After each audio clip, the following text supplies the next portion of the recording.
Just about an hour west of Detroit, the Motor City, you'll find a favorite vacation destination called the Irish Hills of Michigan.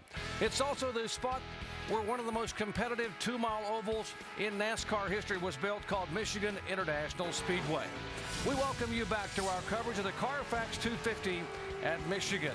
It is stop number 25 of 35 on the $50 million NASCAR Busch Series Tour. It's the 16th time the NASCAR Busch cars have run here, dating back to 1992 when Jeff Gordon sat on the pole and Todd Bodine won it. It is time to get this party started. The drivers are buckled up. Let's go down trackside for the command. And now, race fans, it's time for those most famous words in motorsports. Please welcome back your Grand Marshal from Smash Mouth, Steve Harwell. Michigan, you ready to rock and roll? I said you ready to rock and roll? Give it to me, Blake. Gentlemen, start your engines!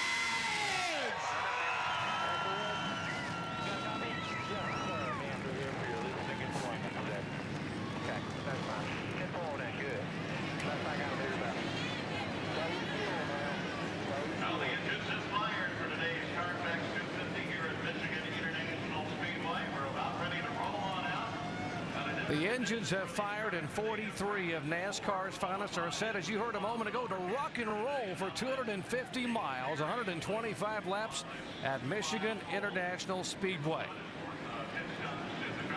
When we return, we'll visit with the driver of the Holiday Inn Chevrolet, Jeff Burton, who won the race from the pole here back in 1998. Wants to get win number 2 today. We'll chat with Burton in just a moment.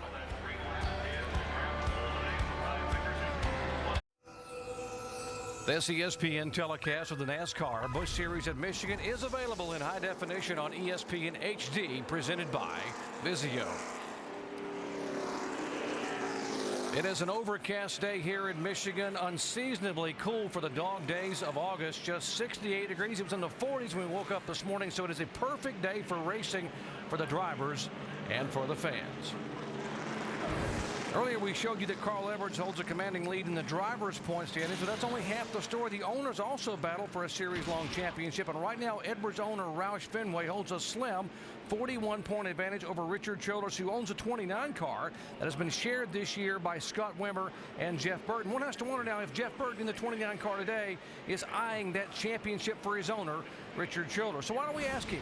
He's our in-race reporter. Jeff Burton, Rusty Wallace with ESPN. You got us? Yeah, Rusty, I got you, man.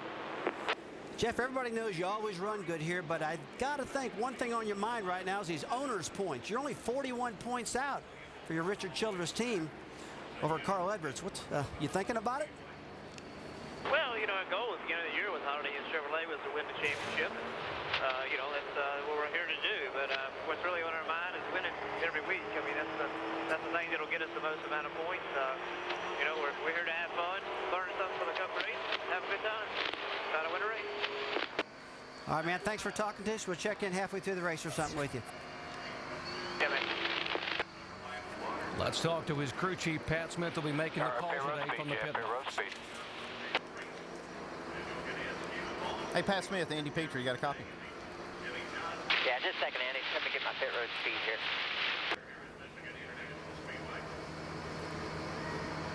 Yeah, we need to let them. They're trying to talk back to each other about the pit road speed. They've got the pace car running a certain speed right here, and they're reading their RPM gauge, the tachometer, to see how many RPMs they're turning, and that's what they'll use to come down pit road later.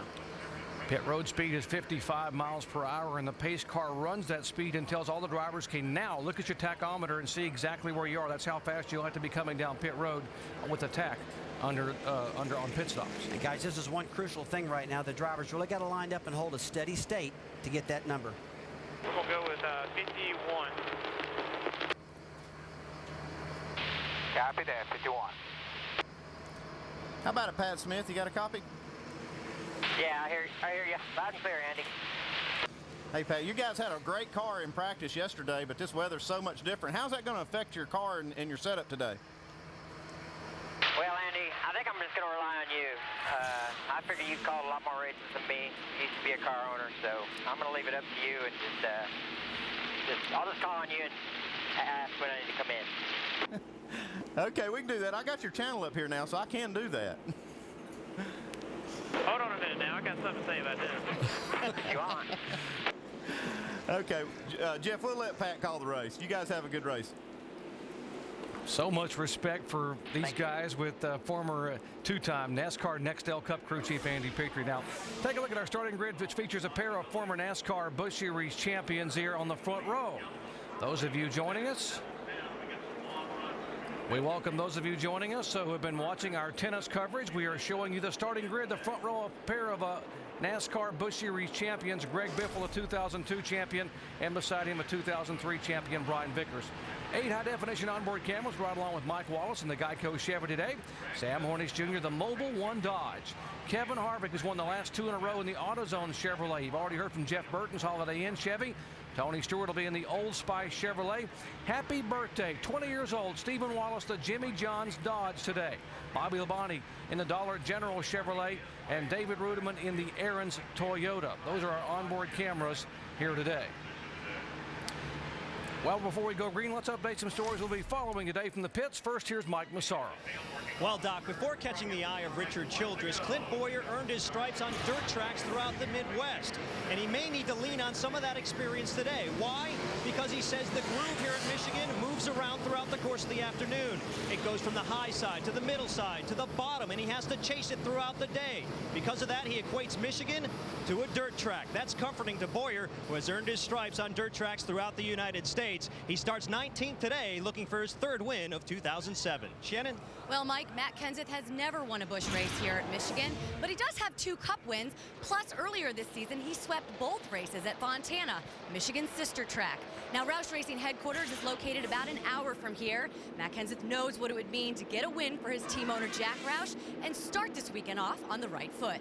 Jamie. Well, Shannon, Matt Kenseth's teammate Greg Biffle would want nothing more than to turn his season around and end up in victory lane here today. And so far, so good. He's starting on the pole for the first time in 3 years. You know, he's had that string of bad luck resulting in 6 DNFs, but today he's back behind the number 16 for Roush Racing. Let's go to Dave Burns. Jamie, earlier today, Tim Brewer showed us from the Dish Tech Center how to calculate fuel mileage. That's going to be very important today. We can't overemphasize that, especially on that first stop. Now, Jay Shue is going to weigh those cans like Tim did for Kevin Harvick today. The difference is between that first stop and the rest of the stops today, the cars right now went out for qualifying and burned off some fuel. The teams could not add fuel after qualifying. So the first one is a little more of a guess. You can't run your driver out of fuel. You have to be very accurate on that first calculation. Doc? Thank you very much, guys. Great stories we'll be updating all afternoon here at Michigan International Speedway.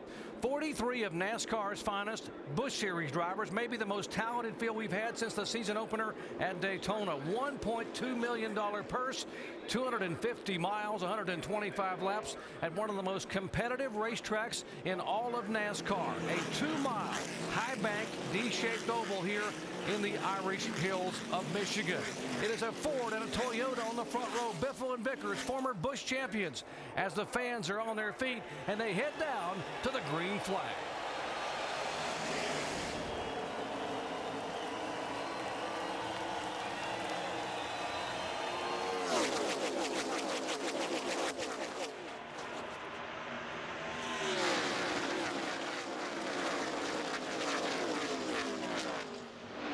Off of turn 2, so much room to race, so much room for these guys to get in trouble. They can go too wide in a hurry, and here comes Vickers in the Toyota. Toyota's got a lot of power. This is no surprise that Vickers has taken lead right here at MIS today. Working the middle of the racetrack. Greg Biffle tucks in behind, guys. And take a look at Denny Hamlin. He made it 3 wide, and Mark Martin now working the top side 3 wide off of turn 4.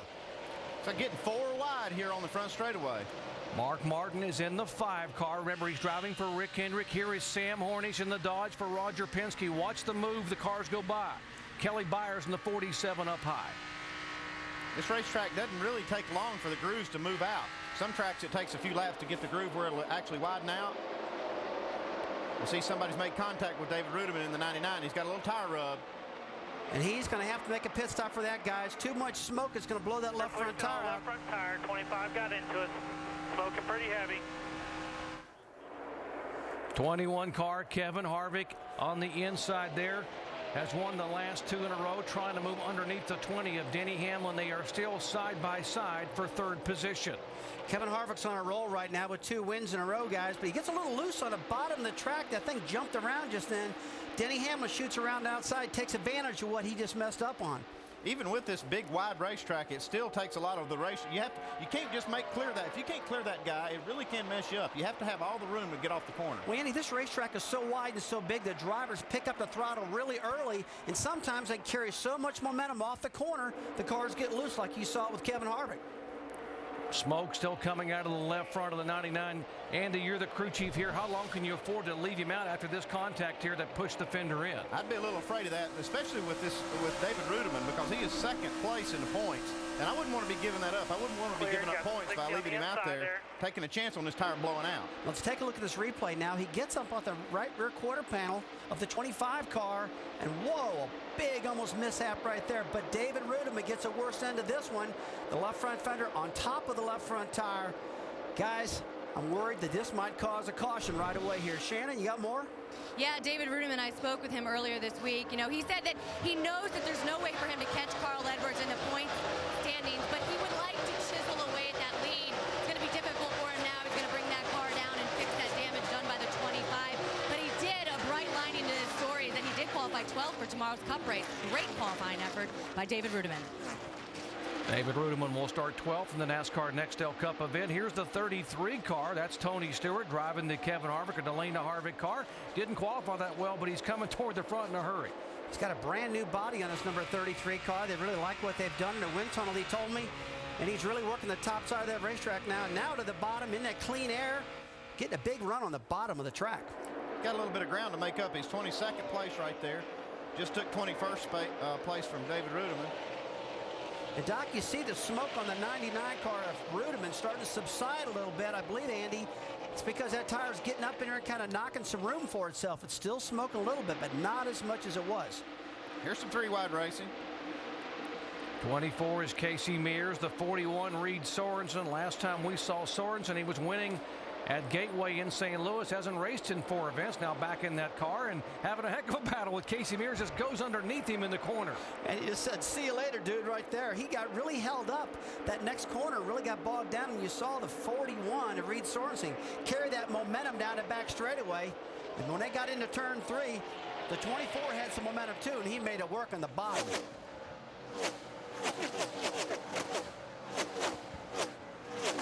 One of the cars everyone was talking about in the final practice session yesterday was the 17 car. He was the class of the field in practice. Didn't qualify that well. Actually started 12th today, but he has hustled toward the front. Currently in 4th spot. He's gained 8 positions in 6 laps. This is a little uncharacteristic of Matt Kenseth to be charging early. Here we got Sam Hornish. Mike Wallace in the 7 drives down underneath the 22 car right here, making it 3 wide. These guys are 3 wide. Contact up against the wall. The 42 car, Kevin Hamlin, it has some damage.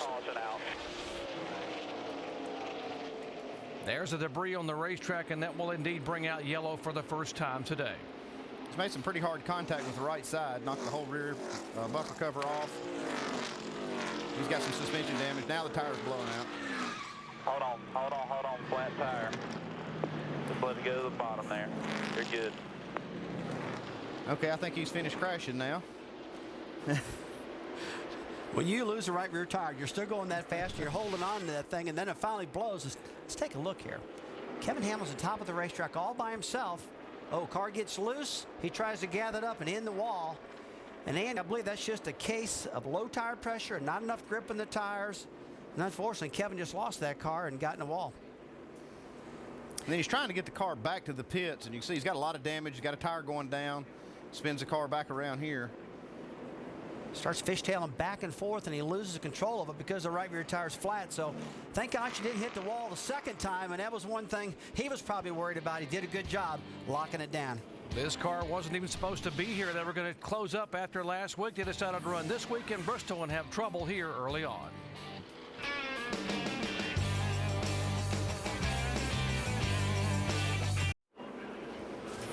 We welcome you back to Michigan International Speedway. We are under yellow for the first time today. Caution coming out on lap 7. Contact with the 42 car of Kevin Hamlin, who had contact with the wall. Now, this incident here happened on the first lap. Damage to the left front of the 99 car. Got the left front beat down on it, and it's out of shape, and now they're trying to put bear bond on the left front fender. That's something they can use to reshape this fender and help hold together.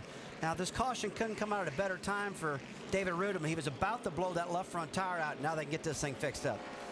You want to have this fender fixed because it's all about aerodynamics at these speeds here at Michigan. You got to be able to manage the air over your car to have any kind of advantage at all. Let's show you what we're talking about as we take a look at our draft tracks. You take a look at the 29 car. He's in the draft. The dirty air. The air causes you to build momentum going into the corners. Now look, he's in this momentum. He's going to pull out. He's got clean air to the front of his car now, which gives him good downforce for optimum handling. He makes the pass, and that's the way you got to do it. Now the car in the front is breaking the air right here, and the second place car is pulling behind, taking advantage of that dirty air in that draft to gain momentum going into turn 1.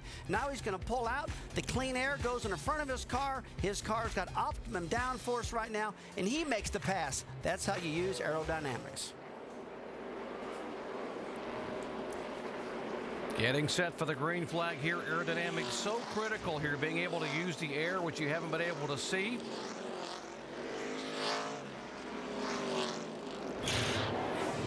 Okay, fuel mileage is going to be a big deal here. These guys are going to try to get inside this pit window of 48 to 52 laps just because we're going to see a lot of green flag racing. Engine failures are another thing that they're going to be watching out for because this place is so hard on engines. And then green flag racing is the norm here. You got to really manage the green flag runs right here. Long runs are important. Take a look at your tire wear, work the track. Take advantage of those long green runs. Green flag waves once again here. We are back underway at Michigan International Speedway. Brian Vickers in the Toyota leads him down. The Ford of Greg Biffle is second. And Denny Hamlin in a Chevrolet is third. Impressed the way that Toyota accelerated on that restart. Tells me he's got some horsepower under that hood. You talk about momentum. Matt Kent's just shot around outside of the 20 car. Denny Hamlin off of turn 2, and he's got some momentum coming down that back straightaway. We enter in turn 3. He's working the bottom of the track. He's getting down to that clean air where he's got good downforce. And the 21 car of Harvick is making a move. He is there, the 77 of Bobby Labonte. You're right along with Kevin Harvick, who has won 4 of the last 5 races he's entered. He is certainly hot in the NASCAR Busch Series. Guys, as a driver, you really like this. You want to get this thing single file. They were double file. They were 3 wide in that first lap, and now they're breathing a little bit, thinking about their car. What's their car doing? What do I need to tell the crew chief to change on it if it's not handling right? This is bad news for the competition when Matt Kenseth is charging to the front this early. This car looks excellent. He drives down in the corner right on the bottom of the racetrack.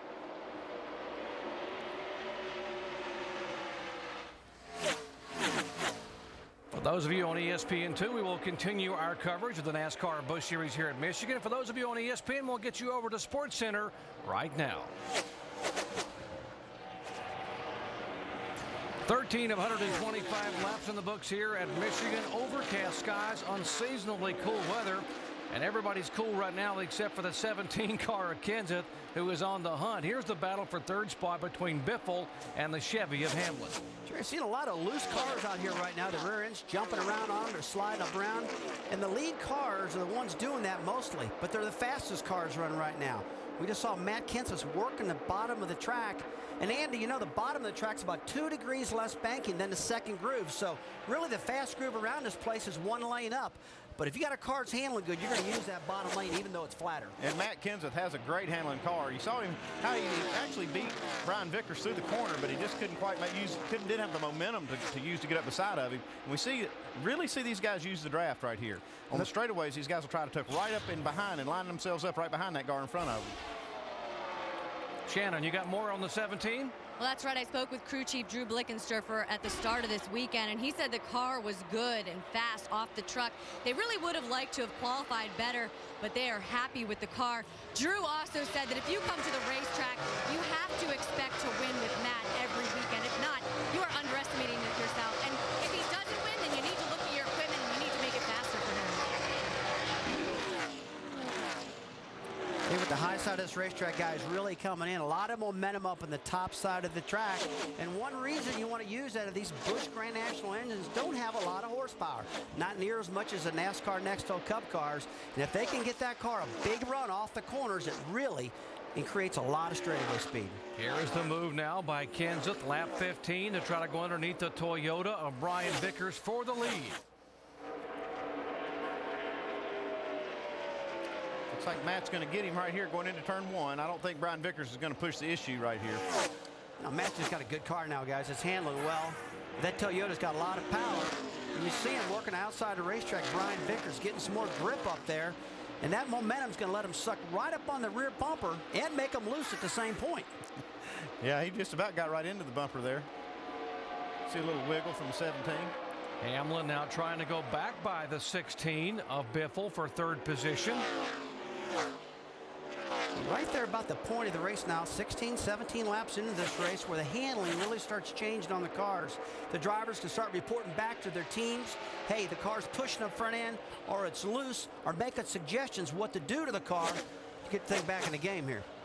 Denny Hamlin in that 20 car, he smacked the wall in practice, and the guys had to kind of pound it out. Looks like they got it fixed pretty good.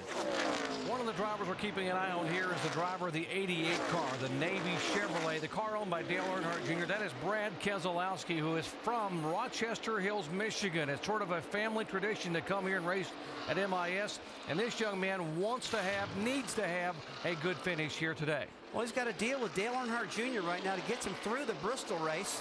And Brad wants to keep proving that he can do it. They're almost 4 wide. They stagger themselves.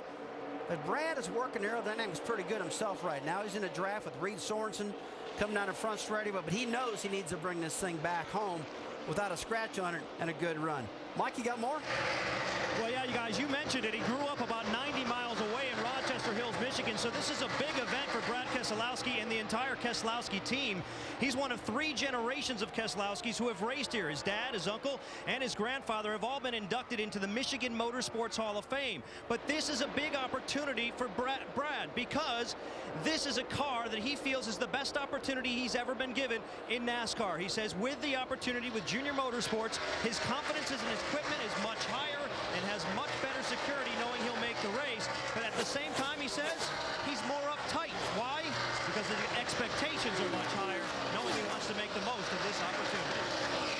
Mike, exactly. This is the car that they have their best finish of the year thus far in it. Shane Huffman finished 6th at Kentucky in this car. They brought the best ride they got to give this young man a chance to get another top 10 finish in only his 4th start in this 88 car.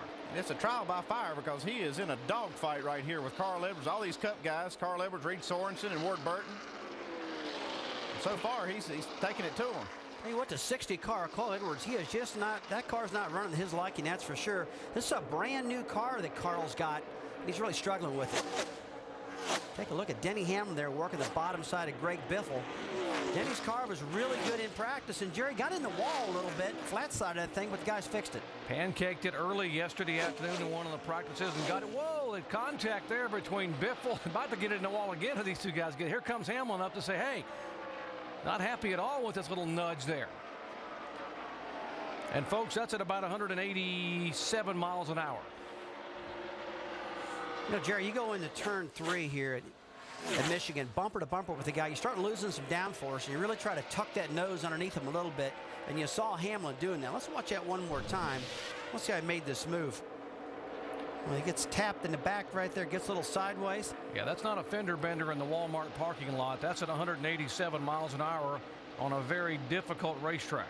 Well, they were both starting to run out of real estate right there, and you can see the grade came down a little bit. The 20 car of Hamlin, he was like running out of room too. Great action for 3rd position in the early laps. And the Ford of Kenseth has gone downstairs on the inside of the track, hugging that bottom groove. He makes the pass and is our leader here over the Toyota of Brian Vickers. Kenseth the leader here. 21 of 125 laps are complete. Back at Michigan Speedway here under caution for the 2nd time today, coming out of lap 24 just a moment ago, and our points leader involved, the 60 car. He slides up right in front of Reed Sorensen in the 41 and gets a tap from behind. Yeah, but I'm not so sure Reed Soren could have done anything about that. The 60 car, Carl Edwards, is going backwards. The car has not been handling well at all. He's even had problems in practice with it. Down pit road, he was not happy. Now we see him waving over here at these guys. These are the 41 crew members he's waving at back there when he came down pit road. He didn't look like he was real happy. It wasn't one of those hi, how are you waves either. They're on pit road 55 miles an hour. Shannon. Ryan Vicker pulled his Toyota into his pit stall. He said that while he was trying to get around Matt Kenseth, the car got a little tight, but he doesn't need much. It's pretty good. They're going to do a little bit of a track bar adjustment and 4 tires. We're going to send it down to Dave. Shannon, time to adjust for Kevin Harvick's crew. Air pressure increased in the left rear. This car was way too loose to pass the competition. Jamie. And we saw that incident happen with the 60 of Carl Edwards. Now his team just told him he pitted too early. He has to get at the tail end of the longest line. They did make some adjustments, obviously 4 tires because he flat spotted all 4, and he got 2 rounds on that track bar. He had a flat left front. Carl Edwards will restart the end of the longest line, guys. Race off of pit road. Denny Hamlin gained a couple of spots. Mark Martin up 4 positions. You see Vickers, the adjustments there, down 4 in the 10 car. His first ride of the year in that car number 10. And Casey Kane up 20 positions. Andy. Yeah, Casey Kane pitted under that first caution we had, got 4 tires, and I guess what he did here is probably just get a little gas and get back out in front of these guys to get track position. Race off of pit road. Watching the 20 car, Denny Hamlin come off. Here comes Biffle in the 16 by. Harvick going by. There comes Vickers. You saw where he lost a couple of spots. Now our crew cam, the front tire carrier Jeffrey Roth out of Washington, Georgia. He's carrying that front tire for Tony Stewart on the 33 car, trying to get the pit stop done on the brand new Chevy Monte Carlo for Stewart. Stewart on and off pit road, 4 tires. Back with a green flag in just a moment. Back to green flag action here at Michigan, and smoke off of the front fender of the 77 car. Yeah, Todd Bodine and Bobby Labonte were racing real hard off turn forward and had a little bit of contact when they ran out of room out there. Yeah, I don't know what it is with these left front fenders. David Rudeman, now Bobby Labonte's got the same problem David's had. If that tire keeps burning like that, it's going to blow that tire out, so they got to watch that themselves. Denny Hamlin, the 20 car, is the leader. The 16 of Biffle is second. Good side-by-side battle brewing for 3rd spot. Here comes that Toyota again. That 10 car is very strong. That's one of the strongest runs I've seen out of the car all year long. You know, they did win not too long ago over in St. Louis. Had a great run there in that number. In that car was that IRP, I believe it was. Indianapolis Leffler Raceway won in Park. the Toyota at ORP, but they have not won on a super speedway yet. This could be their day. It's a great race for the lead with Denny Hamlin and Greg Biffle. Hey, the bottom of the racetrack here, guys, is not the preferred line, but if you can get enough grip down there, make the pass you can, just as flatter down there at the bottom of the track, and a lot of drivers don't use it that much. It's hard to believe that extra 10 feet of room that you need off the corner makes that much difference, but you have to have that extra room to get by them. Rusty, we saw the 20 car pull right up to the rear quarter panel of 16 and then come all the way down across the track. What's he trying to do? Well, Jerry's got momentum going for his side right now. He pulled right up behind him, then ducked down to not stop the momentum. He was really rolling, so he wanted to go ahead and make the pass while he could make the pass. And if you can do that off down the front straightaway here, you better take it when you can get it. Here's Matt Kenseth and Brian Vickers joining the party. Whoa, look at Biffle get loose getting in the corner. Biffle's been loose all day long, and right there he had that rear end kicked out. You know, it's just these next pit stops, you know, these guys are going to start tightening these things up more and more. If it didn't work this time, they've had one stop now to try to get it right. And Biffle, he might have loosened his car up on that stop too much. It's really amazing how these cars will run single file and line up down the straightaway to get to the corner. They'll just fan out, just trying to find a place on the racetrack to pass. Like a fighter squadron, and a couple of them peel off. We saw the 2 Fords peel off a moment ago, and Biffle's car got loose when the 17 was behind him. Now the 17 car gets a bit of a push from the 10. And the 33 car of Tony Stewart, who had just dodged a bullet a moment ago in that pit stop with a vibration in the right front, now spins it around and brings out caution for the 3rd time today. Caution's out. Looks like he may have dodged another bullet. You spin a car here at 200 miles an hour and don't tear it up. Doesn't look like he's got any damage. See Maybe damage all over the front. nose of his car, Randy. Looks like he might have got it in the back of somebody. Come now, guys. We got to put right sides on it. Just put right sides on it. Get us back out. We'll come back out.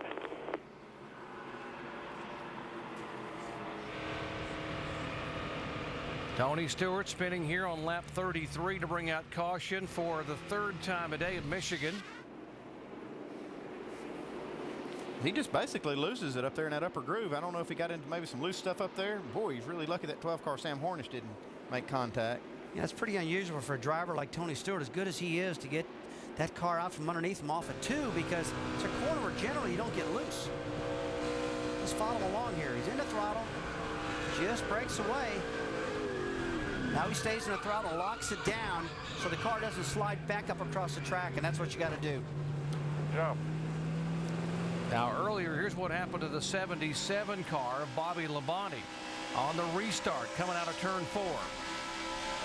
See, Tom Bodine in the 0-3 just ran him out of room coming off turn 4.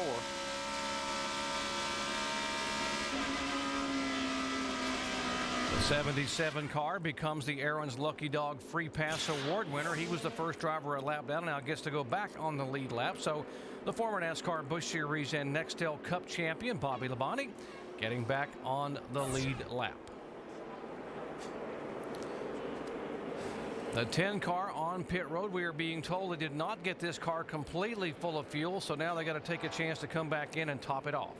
They must have had some kind of problem getting it fueled. Maybe they didn't get the vent can plugged in good enough so they could get fuel to go in the car. Looks like they've put quite a bit of fuel in it, though, like they didn't get any in it on the last stop.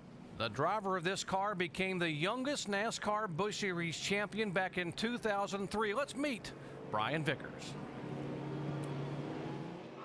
I am Brian Vickers.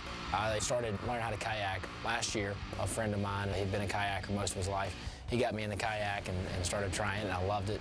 I'm going to learn how to do it from a pro with Tal Berman. He's one of the best in the world. From the little bit of kayaking I've done, you can't just look right off the end of the kayak. You get yourself in trouble. Any good athlete, he always looks ahead to where he wants to be. Nice job. Nice job. Great teacher. That was our first trip all the way down. That was awesome. It's two very distinct sports, but in both of them, you've got to see what's coming next and try to predict where you need to be. Perfect timing. We welcome you back to Michigan International Speedway. The green flag getting ready to wave again after caution number 3 for the spin of Tony Stewart, who has been on and off pit road. We'll update his repairs in a moment.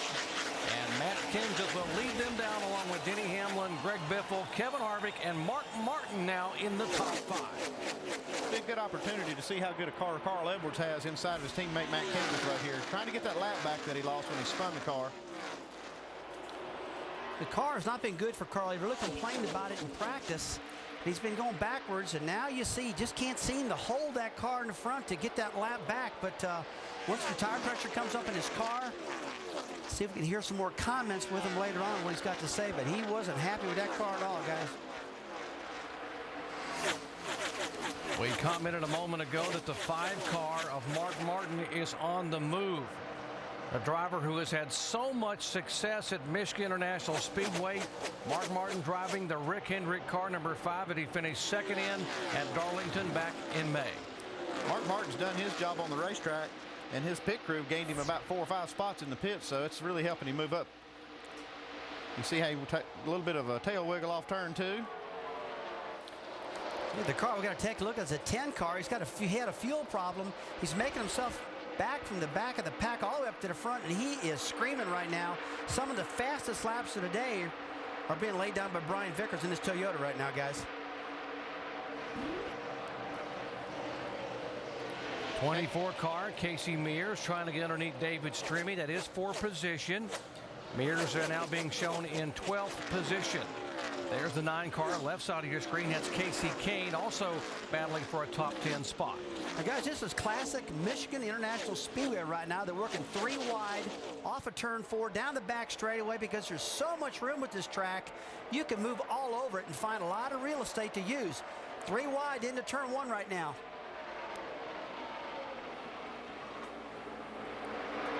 One car, J.J. Yaley trying to get underneath the rookie Brad Coleman, right up in front of Coleman, and David Rudiman has to go downstairs to keep him running into the back of Coleman. Here comes Rudiman now on the inside with that damaged Toyota.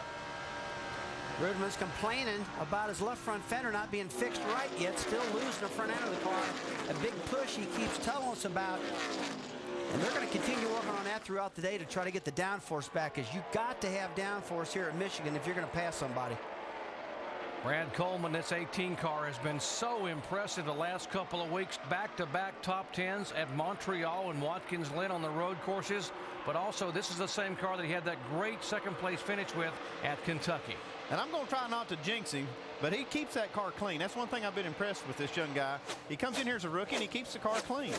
And I don't know how he does it, but he's done a great job of that. Now, if he hits something, he's going to come looking for you. That's what I said. I don't want to jinx him, so hopefully he'll keep it clean today. These drivers are carrying down into turn one, guys. They're running close to 200 miles an hour here at Michigan. And as you come off of turn 4 here at MIS, you get so much rhythm. You get so much momentum. I mean, these cars fly down the front straightaway, and that's where the guys like making the passes. And off this turn 4, it really opens up real big. You pick the throttle up early and really just carry that momentum. And boy, by the time you get to that start-finish line, that's when you see a lot of the guys duck down and make their passes. Very wide racetrack. Lots of room to race, but drivers also say it's lots of room to get in trouble here at Michigan. Well, you get arrow loose, Jerry. You fly in alongside of a guy underneath of him, and you try to make that pass, the last pass, getting into 1 or getting into turn 3. And if you get too close to him, you're going to get aerodynamically loose. The car in the bottom will get loose and slide up. And I'll tell you, you've got to hold on to that car, because that's one bad feeling when you get aerodynamically loose getting at the corner. Hey, you see these guys racing hard. They're racing right in front of Jeff Burton in the 29 car. Been surprised that he hadn't been able to move up more than he has. He was one of the best cars in practice, but these cars practiced with sun on the racetrack. It was fairly hot when they did that, and they had a really good setup for that. So I think they may have to adjust on this thing. You look at this, you look at his tack right here, you can just see how these RPMs hang up there. Doesn't even go to 7,000. It comes all the way back up to 9,000. They never drop, like you say, drop down and give this engine any rest. Imagine if you're a distance runner, but you're never allowed to take a deep breath. These engines cannot breathe at all. They're just constantly wide open. Jamie. Or you guys were talking about Jeff Burton, the only driver in the field who's won from the pole here in Michigan. And the only thing he said over the radio today, guys, is that he just needs to turn better. He needs more front grip, and that, of course, comes with the changing weather conditions. But right now, if the field were to freeze right now and the race would end, you can imagine how this is going to mix up that championship points lead for Jeff Burton and his team. Perhaps there would be a switch in that owner points, guys. Jeff Burton trying to make his way up and still sort of stalled back there just inside the top 10, being shown in the 8th position. You know, we talked last week how these guys seem to get themselves together. Look at this. Look at the 60 car a little while ago, and the 29 of Burton racing for those points. But the lead, Denny Hamlin working that inside again. Guys, you can't get these fellas apart. They've been stuck together the entire race. Yeah, they're having fun. They got a good race going right here, and both those cars are handling well. Looks like Matt's now moved up to the top side of the racetrack. He was on the bottom earlier. Looks like Denny Hamlin's car's handling good down there. Gets him cleared. It's Matt cleared right here.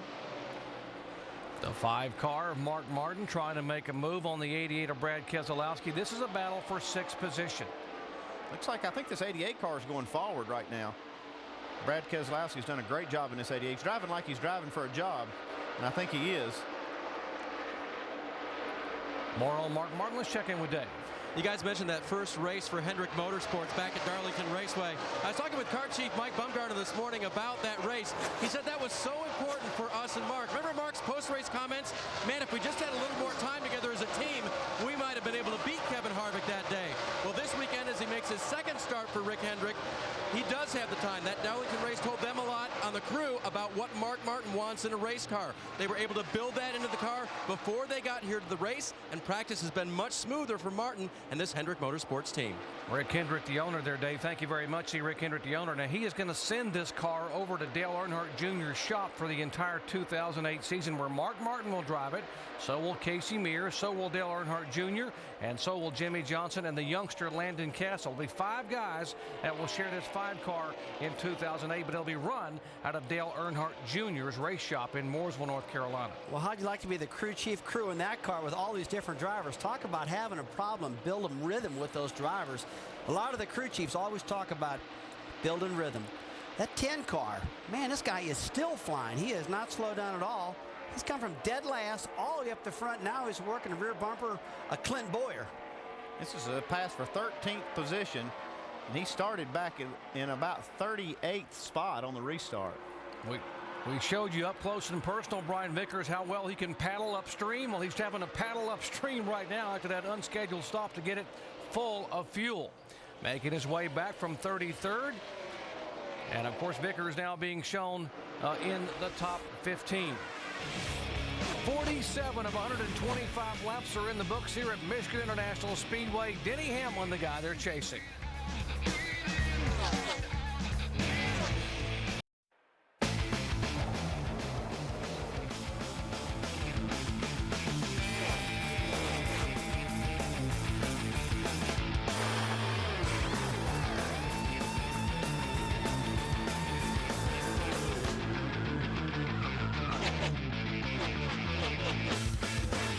Sights and sounds of NASCAR's Busch Series here at Michigan International Speedway early on. We are 52 laps in, just shy of the halfway point here in the Carfax 250. Denny Hamlin is the leader. We had a spirited battle between Hamlin and Matt Kenseth up front. Greg Biffle has been there, Kevin Harvick, and now Paul Menard in the 5th spot has gone by the 5 car of Mark Martin. Here's the Jimmy John's Dodge for the 66 car. The birthday boy, Stephen Wallace, who turned 20 years of age here today. 77 car, Bobby Labonte, injured the nose of that car, the front fender, on a restart about 11 laps ago. Has gotten the car back on the lead lap by virtue of being our lucky dog. Now being shown in 28th position, trying to make his way back toward the front. The 99 car, Rudeman, coming back to the front after the problem with the left front fender in lap 1. He's currently 18th right now, making his way back there front. You can see J.J. Yaley's car wiggling, getting in the corner. Here's Mike Wallace in the 7 car. He's 26th place. He's actually moved back a little bit from the start, from his 23rd starting spot. Sam Hornish Jr., who finished 9th here in the IRL event after being involved in a spectacular crash involving Dario Franchitti just a couple of weeks ago. Started 21st, being shown in 25th. Driving the Mobil 1 Dodge, and the 21 car, the AutoZone Chevrolet, reigning series champion Kevin Harvick, who has been on a roll of late with back-to-back wins at Montreal and Watkins Glen. He is in the top 5 at 4th position. Right now, the 29 car, Jeff Burton, he's had a good car throughout the day. He's currently running 7th. These guys just logging laps right now. The race is stretched out just a little bit, and he's a guy's going for this owner's championship points over Carl Edwards. They got a big battle going on right now. He's currently 7th and likes the way his car's running. The 33, the Old Spice Chevrolet, owned by Delana Harvick, driven by Tony Stewart. Tony spun that car on lap 32 to bring out the 3rd caution flag of the day. He brought the car on the pit road. He just dodged a bullet, by the way, because he had some loose lug nuts. Whoa, he just gets underneath the Stephen Wallace car. Hey, Tony's got a lot of momentum on that pass right there. Let's take a look at these repairs he made on this last pit stop, guys.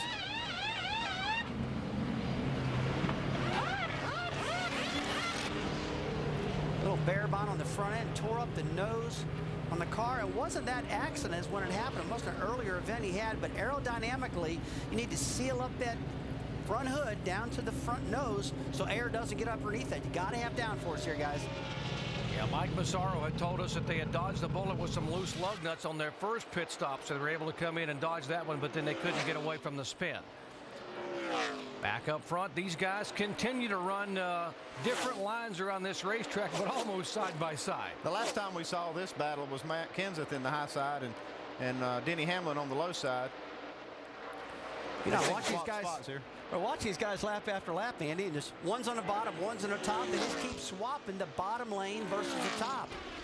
And it's been going on now forever. I don't know when these guys are finally going to give up and get in line. It doesn't seem to be hurting them any.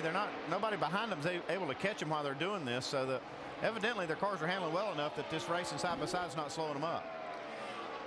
Great action here of the battle for the lead. Courtesy of our good friends at Goodyear, the official tire of NASCAR, helping NASCAR drivers get to the finish line for the past 25 years. Our aerial coverage from the Goodyear blimp. Matt Kenseth awfully strong early on. For more on him, let's check in with Shannon.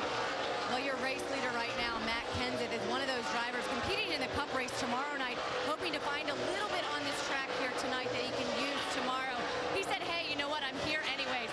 Sitting in the motorhome. I might as well get out here on the track and figure something out for Sunday. These guys are still not giving up in the bottom lane and the top lane. You see Denny Hamlin working the top. Man, he better be careful, because yesterday he did that same trick and knocked the right side clear off that 20 car going into turn 1 in practice. And thank gosh they were able to fix it and get back in the racetrack. Yeah, was flirting with disaster right there. Looked like he got up there and missed. He didn't touch it. He wasn't far from it. Well, right here at Michigan International Speedway, it's one of the tracks you really want to carry a high lane, getting in to turn 1 and into turn 3. The higher you keep the car on the track, the more momentum you're going to have through the corners. David Strimmy and Todd Bodine racing by Jamie McMurray now in the 26 car. Saw the 03 car of Todd Bodine get alongside of Bobby Labonte earlier. Todd's had a fast car throughout the day. That's another Toyotas, and those Toyotas are making about 15 more horsepower than these Chevrolets are making right now in the Fords. A lot of these other guys complaining about how much power that car's got. This battle is for 11th, 12th, and 13th with Todd Bodine in 11th spot. Dave. And we'll see if that Toyota motor holds together today for Todd Bodine. He complained about a vibration very early in this race. He said, I know it's in the drivetrain. It's a harmonic thing. I can hear it. I can feel it. And so they're just hoping it lasts the day. But when it's running well. A vibration at this track would kind of concern me, because they usually don't go away. The vibration just kind of hangs in there, and could be something that he might be concerned about later in the race.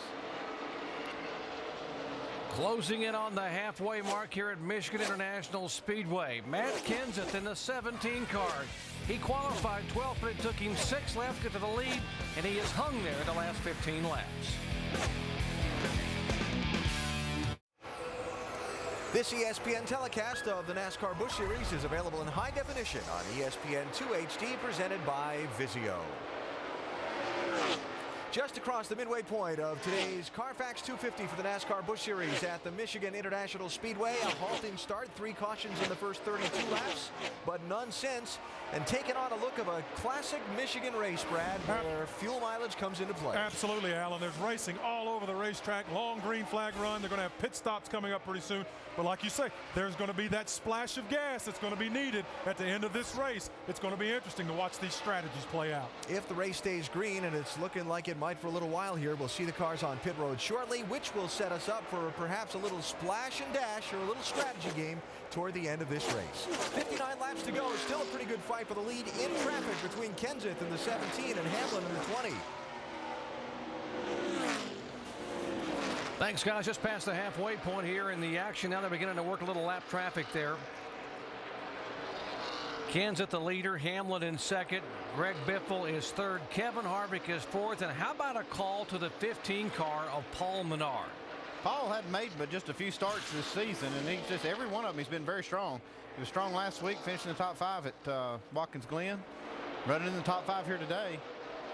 I think this is, this is probably going to help him in his Cup effort a little bit to get out here and get some laps on Saturday. Back up front, Kenseth and Hamlin, they swap spots again, Rusty. Now it's back and forth all day long, Jerry. We just can't keep talking about it a bunch. Just about the time we go back in the pack, they pass each other again. But they've two superior cars here, guys. The lap times I've been watching lap after lap. In fact, the last time they're identical, their lap times. And you see Kenseth's work that bottom lane, the same lane Hamlin's been working also. It's kind of funny that what I've seen here is the guy that gets out front doesn't seem to be able to get away. It's almost like the opposite of what we talk about a lot with this clean air. When the guy can get out in front, it seems like the guy gets out front, the guy behind can just line up here and make better lap times until he gets the lead. And then, you see it just kind of swap back and forth. Well, the draft track shows you at a wide racetrack like this in Michigan, there are different ways to utilize the air and be able to make the pass.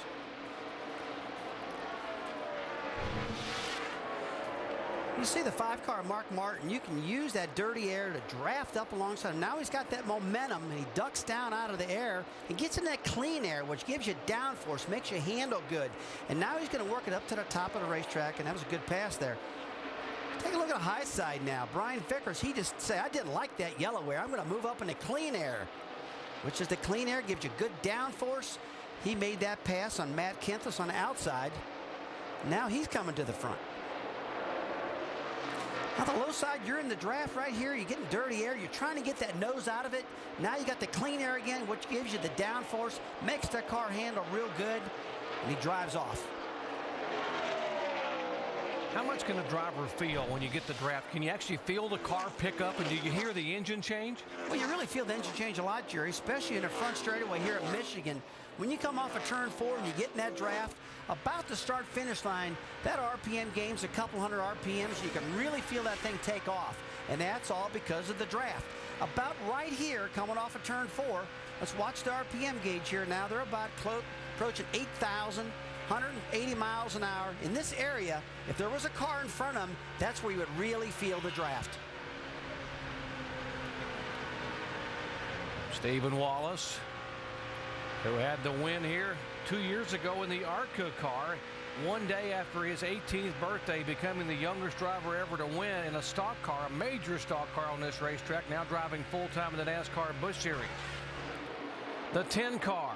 What a run Brian Vickers has had in the 10 car. Now, the concern they had a little bit ago, if we just joined our coverage, they had to come back in for a splash of fuel, and he came back out in 34th position. He has gained 25 spots in the last 12 laps. And Vickers, the reason he had to come in is because they had trouble getting fuel in the car. With more on what the problems may have been, let's go down to our ESPN Dish Tech Center and Tim Brewer. Thanks, Jerry. The first thing the guy has to do back here in the back of the car with the catch can is he has to insert the can in, and as you can see right here on our cutaway illustration, it opens up the flapper valve here, which enables the air to come out as the guy's putting fuel in the car. Now, if he didn't have that probe adjusted properly, that means that the flapper valve was partially closed. He didn't get the car full of fuel.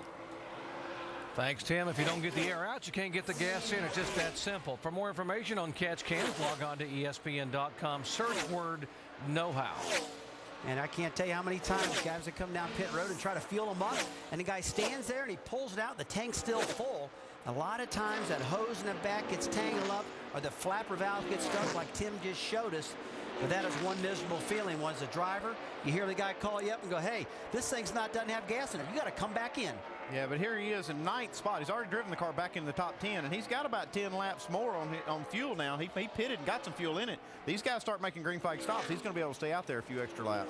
We are just a handful of laps away from what could be the final pit stop of the day. They're going to come in and top them off. You got to get them full of fuel. Remember, this track historically is all about fuel mileage. We'll cover it when we come back.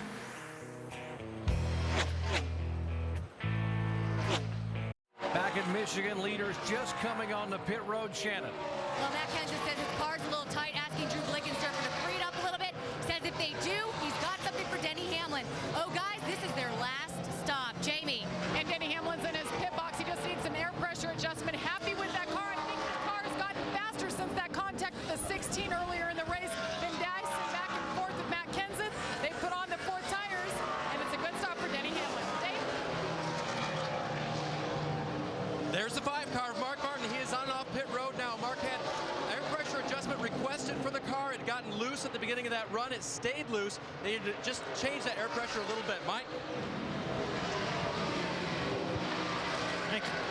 Clint Boyer on pit road now. He was a little bit tight across the center and off. 4 tire change for Clint Boyer. He's away. And Jeff Burton makes his way down pit road in the 29. Hasn't said a whole lot today. He just needed to turn better. He needed more front grip, and it continues to cool down here. No request from the driver, our in-race reporter. But the right side's on over to the left sides for Jeff Burton. Guys, and it's a clean stop. They're going to top it off and hope to make it to the end, and he's out. A major chassis adjustment on the 29 car, Andy, for Burton. Yeah, we saw these guys changing the chassis. Dave? This chassis hasn't been changed all day. Jamie McMurray's car has run beautifully. He started at the back of the pack because he had a brake line loose at the start. They had to adjust it and go to the rear. The 03 of Todd Bodine is also in right now. They'll make their final pit stop as well. Bodine coming to his pit stall. They'll change 4 tires for Todd. No complaint recently about that motor issue for Todd, but he hasn't complained too much about the car either, so it's been running fairly well for him, handling well as the motor running solid. Shannon? Well, Reed Sorensen made contact with the 60, had some front end damage at the beginning of this race. He's saying that he likes the high line, and the car is not good at all. It's terrible. They're going to go to work on that 41 car. 2003 Series champion Brian Vickers pulls his car down, recovered from that bad pit stop where they had a problem with the fuel tank. Right now they're going to go to work on that car. Brian Vickers is saying the car is tight and centered. He did stay out to lead a lap, guys. They're going to go 4 tires and fuel. All right, wait on the fuel, wait on the fuel. It's going in, just wait on it. Still having issues with the fueling. All clear all the way, clear all the way. Good stop, guys. They have some kind of problem in that system there that's not letting that fuel get in there quick enough. We saw that 16.5 stop. They were actually waiting on the fuel.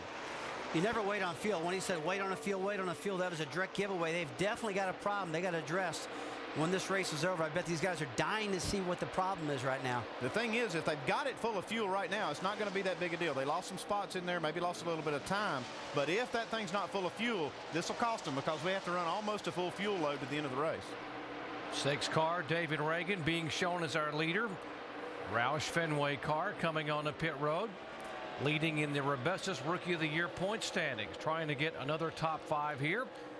His first time this year in the full-time NASCAR Busch Series ride, making what should be his final pit stop. You see the guy's just changing 4 tires. The guy pulls a little windshield tear off the front, gives him a little better vision there. Guys move around, looks like a clean stop. And you can see these fuel guys should be done just about the time they're finished right here. And you see they are finished, and they're waiting on. They have a little problem with the left front. Okay, let's go.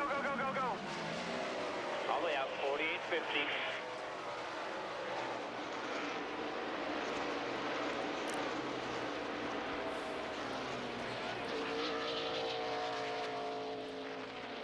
Matt Kenseth has been one of the leaders throughout much of the afternoon. He and Denny Hamlin have been battling.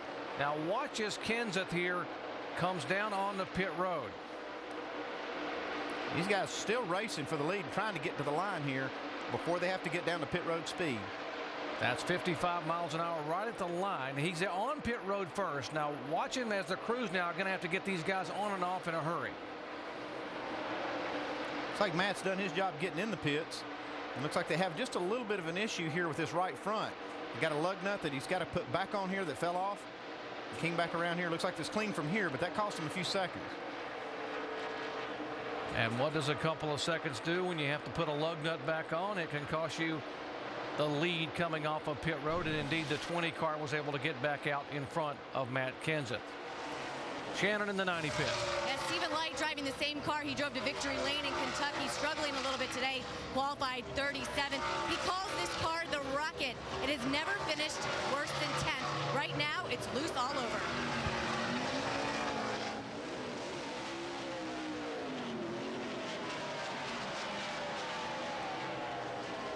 With those cycling of pit stops taking place, that puts the Bobby Labonte car, the 77 car owned by Kevin Harvick, as the leader. Bobby, who was involved in a shunt on the restart about lap 35, lost a lap, had to come back on the pit road, and now has been the lucky dog back on the lead lap and is being shown as our leader. Dave Burns. And as we watch David Reagan unlap himself from Labonte, just a couple of cars back, it's a 21 of Kevin Harvick. He came down pit road for 4 tires, but he also wanted an adjustment to his race car all the way around. Increased the air pressure. During that last run, Kevin's car was so loose at the beginning of the run he could hardly drive it. It took 30 laps till Kevin commented on the radio that the car had come in. That was too many in his opinion. He needs to be able to race earlier than that, so they increased the air pressure all the way around to try to help Harvick chase down the 20 and the 17 earlier in the run. A lot of times you try to lower that air pressure so you are better in the longer runs and at the end of these runs, but if it takes 30 laps or so to get that, you do want to start that pressure a little higher. Mike Massaro, what's happening in the Bobby Labonte pits? Well, about 2 laps ago, Doc, the 77 team was up on the wall, all set for Bobby Labonte to come down pit road, and then it started to sprinkle very lightly. Because of that, they altered their plans, decided to stay out on the racetrack, but the rain has gone away, and they've altered their plans yet again. They're headed down pit road to make their stop, but their plan was to try to stay out there and hope for rain. That's just like that Wally Rogers tried to steal one on us, isn't it? Hey, you never did that. Watch Bobby Labonte's pit stop here. The crew's already had to repair the fender, which was not his own fault. He got squeezed into the wall on a restart. Got back on the lead lap, and the former winner here and former Busch Series champion making his final stop.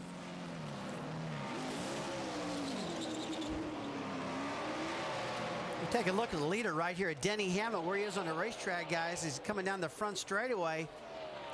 And look back to Matt Kenseth. The distance they lost in that pit stop is the distance they're apart on the racetrack right now. But one thing I do like, the right front tire changer, a smart guy.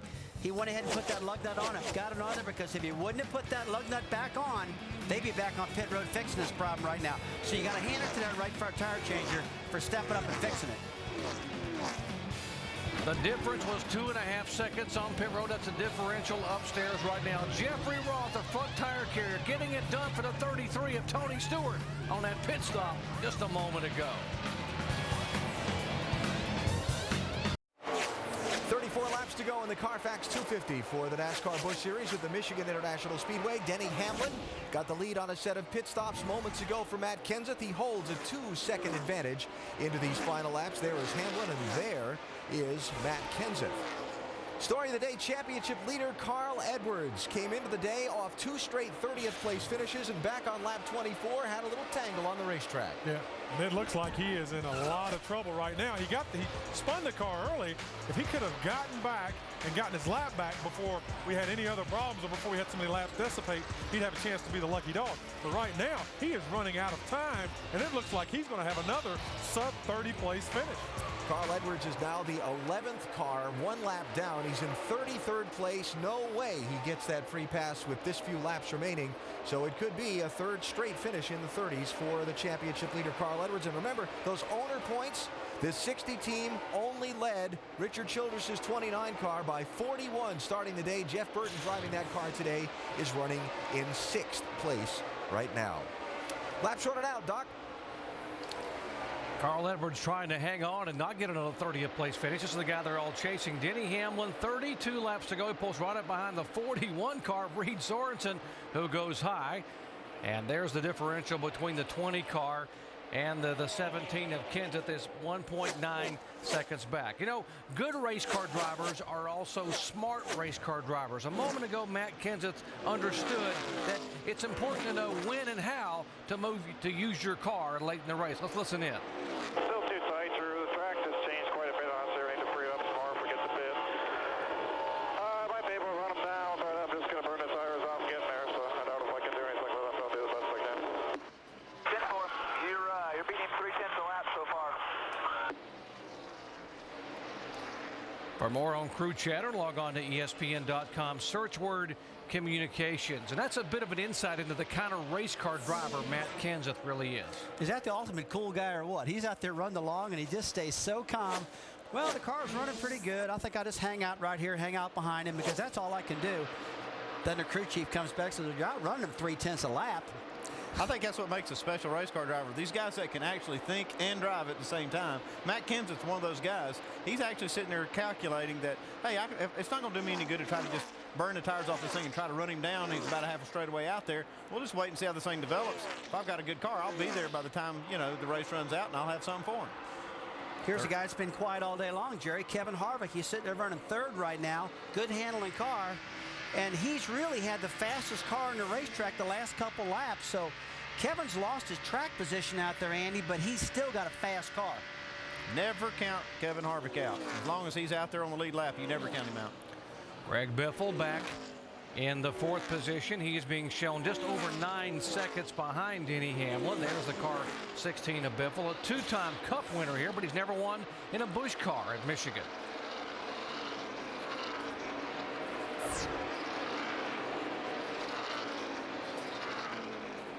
And Mark Martin in the 5 car, he's another guy sitting there in 5th position. Kind of matches his car number, huh? But his car has been strong throughout the day. And the little history on this car, they told me last time they raced this car was in Las Vegas, and it tore the back of the car off, the front of the car off, and they put it back together for Mark, and I feel like I got a good car for him, but he's currently 5th right now. And he's been running the top 5 almost all day long with that car. About 2 seconds behind the 5-car Mark Martin is the 29 car, which a lot of people, myself included, thought would be one of the cars to beat her today, and that is Jeff Burton, and he has hovered between 5th and 9th most of the afternoon. He is in 6th right now. I tried to talk to his crew chief before the race started to see if they were really good in the practice session with the sun out. And I think with this cloud cover, it's really kind of changed their setup. And we saw them make a change on pit road a while ago in the last pit stop, but evidently it's not helped them enough. They may need to get another caution and adjust on it some more. Another fellow running real good is Paul Menard. Paul's been working the top side of the racetrack a lot. A lot of momentum. He's currently in 7th place. Been solid all day long. He's been working with his team on adjustments, and I've got this thing pretty close. But Andy, I want to add one thing you said. This temperature out there, this overcast, is really threw these teams for a loop. I mean, this race has run green all day long, basically, with just a caution or two, and it's really spread the field out right now. But it's been a long time since I've seen the overcast in this track as much as they've got it right now. The 03 of Todd Bodine making his second start of the year in this car, third start in the NASCAR Busch Series, having a pretty good run. Dave? Yeah, the first run wasn't bad either, Jerry, for Todd Bodine at Gateway earlier this year.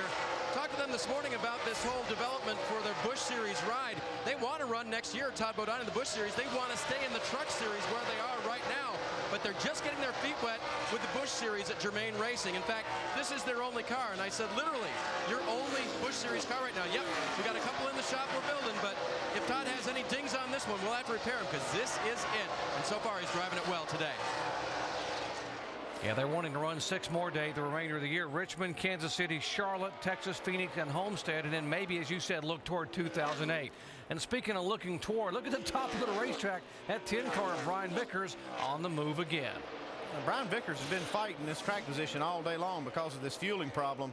And we see him, he's working on Todd Bodine. He's in the top 10. And kind of wondering what his situation is down there, Shannon. Yeah, Brian Vickers, 2003 Series champion, certainly knows how to get it done in the Busch Series. Right now, he's telling his crew chief that the car's fast, but he's going to wait to run these guys down. He said, I'll just wait for a caution until they burn their stuff up, and then I'll get them. And guys, he can make it all the way, according to crew chief Trent Owens. Yeah, that's good information. We weren't sure that they got all the fuel in on that last stop because it looked like they were still having some problems. Battle for 10th position. Brad Keselowski trying to get back-to-back top 10 finishes in the 88 car for Dale Earnhardt Jr.'s race team in the Navy. And behind him, the 24 car in 11th spot, the veteran Casey Mears.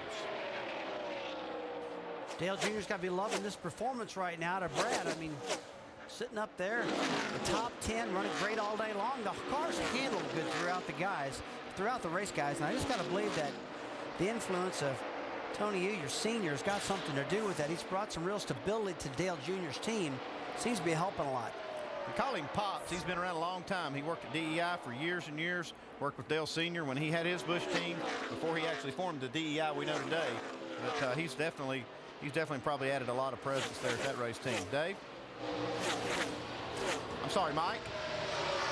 Well, Andy, you're gauging fuel here up and down pit road and trying to get a sense for who can go the distance and who cannot. Well, Brad Keselowski very, very close. They're coaching him over the radio right now, trying to tell him to save fuel. He's running inside the top 10 and really looking for another good run. He's coming off his best career finish back at ORP, which was 10th, and he thinks he can top it here, providing he can go the distance. This 88 car was one of the first cars to pit under that cycle of green flag run or green flag stop. So he has to go about 52 laps, which is more than anybody. Maybe he can make it. It's not undoable. They should be able to maybe make that. Well, you know, our pit when it was 48 to 52 laps, and most everybody hit pit road around 48. So Andy, you're dead right. I mean, these guys should be fine on the fuel, but they hit pit road just about the right time. And you know, the caution flag wasn't going to work. They all had to hit pit road under green.